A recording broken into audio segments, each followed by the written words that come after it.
భారత అధ్యక్షుడు కేసీఆర్ వచ్చే నెల 1న గజ్వేల్ శాసనసభ్యుడిగా ప్రమాణ స్వీకారం చేయనున్నారు. ఈ మేరకు శాసన సభాపతి గడ్డం ప్రసాద్కు శనివారం ఆయన లేఖ రాశారు. నా పుట్టింటికి వచ్చి రాజకీయం చేస్తున్నా, ఎంతటి త్యాగానికైనా పోరాటానికైనా సిద్ధమని ఏపీ కాంగ్రెస్ అధ్యక్షురాలు వైఎస్ షర్మిల అన్నారు.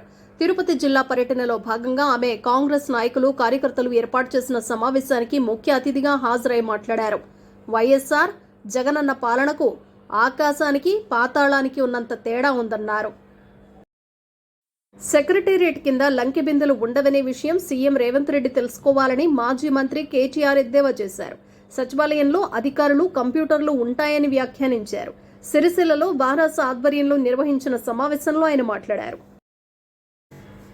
భారాస కార్యనిర్వాహక అధ్యక్షుడు కేటీఆర్ శనివారం ఉదయం ఆటోలో ప్రయాణించారు. యూసఫ్గూడలో జూబ్లీహిల్స్ నియోజకవర్గ విస్తృత స్థాయి కార్యకర్తల సమావేశంలో పాల్గొన్న ఆయన బయటకు వచ్చిన అనంతరం తన కారులో కాకుండా రోడ్డుపై ఓ ఆటో ఎక్కారు. ఆయన వెంట ఎమ్మెల్యే మాగంటి గోపీనాథ్, మైనారిటీ విభాగం నాయకుడు షేక్ అబ్దుల్లా సోహెల్ తప్ప భద్రతా సిబ్బంది ఎవరూ లేరు. అక్కడి నుంచి జూబ్లీహిల్స్లోని తెలంగాణ భవన్ వరకు ప్రయాణించారు.